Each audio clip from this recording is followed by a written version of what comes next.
Across the vast history of the Imperium, the question of who could truly stand as the greatest Space Marine is far more complex than a simple contest of strength or martial prowess. The Adeptus Astartes were engineered for excellence, but greatness in the grim darkness of the far future has always been measured by a combination of deeds, legacy, adaptability, and the ability to endure against forces that should have broken lesser beings long before.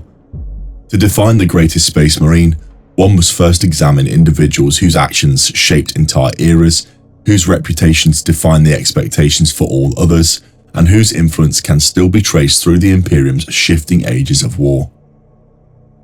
Many began with the archetype of the first captain, and among them, few command more immediate recognition than First Captain Sigismund of the Imperial Fists. Sigismund embodies the distilled essence of martial focus, a warrior whose absolute dedication to excellence in personal combat bordered on the monastic. He survived the brutality of the Great Crusade and the apocalyptic struggle of the Horus Heresy, only to emerge hardened into something even more lethal. His dual record is spoken of almost in mythical terms.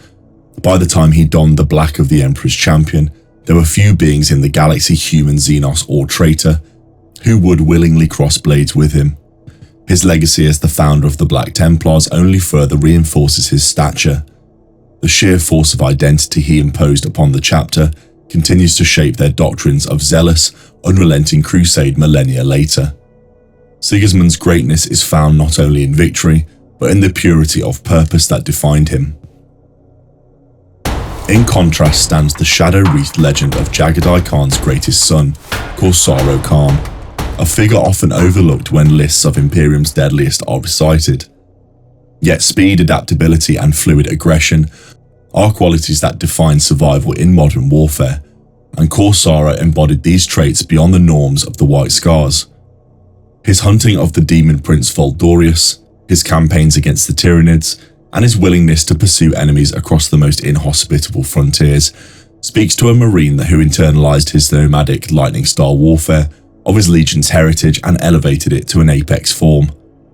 Whereas Sigismund represents unwavering resolve, Korsaro demonstrates mastery through movement, unpredictability, and the fusion of martial tradition with cold efficiency.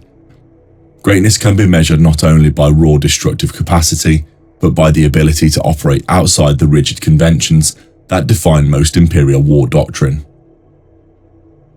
Of course, no discussion would be complete without acknowledging Commander Dante of the Blood Angels, whose longevity alone makes him an anomaly, bordering on a myth.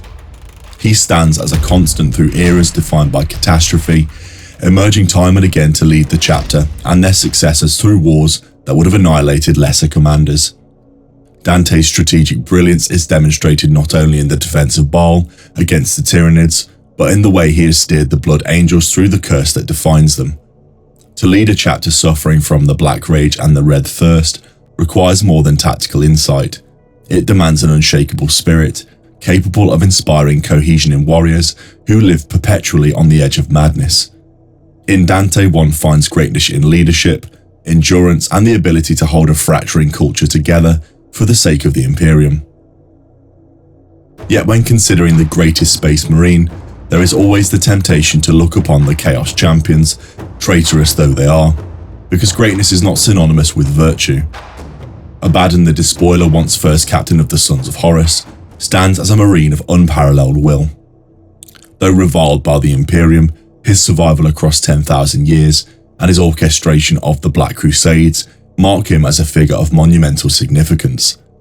While Imperial records paint him as a figure of rage and ruin, the truth is he is a calculating, relentless warlord who has unified rival Chaos factions long enough to strike decisive blows against the Imperium. Abaddon's greatness lies in his rejection of the fatalistic stagnation that consumes most traitor Marines. He imposed order where only anarchy existed, reshaped the very identity of the Black Legion. His power is undeniable, but in the minds of loyalists, his legacy disqualifies him from any title of honor. For those seeking the absolute extremes of what an Astartes can become, there is Bjorn the Fell-Handed, whose life spans from the Great Crusade to the modern age. Bjorn's greatness is not in singular battles, but in the continuity of his existence. He fought at Prospero, witnessed the fall of Magnus, served alongside Russ himself, and then continued to influence Space Wolf doctrine long after his mortal form was entombed within a dreadnought. Bjorn is a living archive of Imperial history, a warrior who connects the ideals of the ancient Imperium to the turbulent present. His greatness is measured in the breadth of his service and the consistency with which he has embodied the spirit of the Vika Fenrika. There are those whose greatness emerges not from commanding armies or founding crusades, but from the opacity of their existence. Nathaniel Garrod, the Death Guard who defied his Primarch and escaped the corruption engulfing his legion, stands as a Marine whose greatness is defined by decision rather than battlefield accomplishment. Garrow carried the warning that may well have saved the Imperium from total collapse at the onset of the Horus Heresy. His formation of the Knights Errant and his role in shaping the earliest foundations of the Inquisition highlight a form of greatness rooted in moral clarity, something exceedingly rare among the Astartes. Garrow may not have been the mightiest warrior, but he was the Marine who made the right choices at the moment when they mattered most. One must also consider the unconventional greatness of Lysander, a captain of the Imperial Fists, whose endurance borders on the superhuman. Surviving the warp, returning to the chapter against impossible odds, and rallying entire battle groups under his banner speak to a Marine of indomitable resilience. Lysander represents the stoic, immovable heart of the Imperium's defensive might. His greatness is neither dramatic nor flamboyant. It is steady, dependable, and earned through decades of service at the anvil of war. Ultimately, the greatest Space Marine is determined not by a single metric, but by the values one chooses to prioritize. For sheer martial supremacy, Sigismund stands unparalleled. For leadership across ages, Dante exemplifies the gold standard. For adaptability and relentless pursuit, Corsaro defines the hunter's paradigm. For grand galaxy-shaping impact, Abaddon cannot be ignored. For historical continuity, Bjorn endures beyond all others. And for moral conviction in a universe devoid of hope, Garrow towers as a quiet, resolute strength.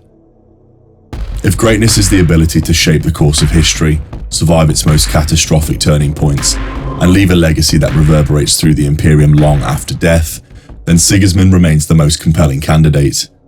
His life, his duels, his founding of a chapter defined entirely by unyielding purpose, these combine to form an exemplar of what a Space Marine can be when he commits every fibre of his being to a single ideal. In Sigismund, one finds not only the pinnacle of Astartes' martial capability, but the purest expression of their intended purpose, the unstoppable warrior saint of the Imperium's darkest hours. This archive has now been fully decoded. Continue your journey with the video on screen. The vast wealth of the archives continues to reveal new knowledge of the dark history of the 40K verse. In the grim dark of the far future, there is only war.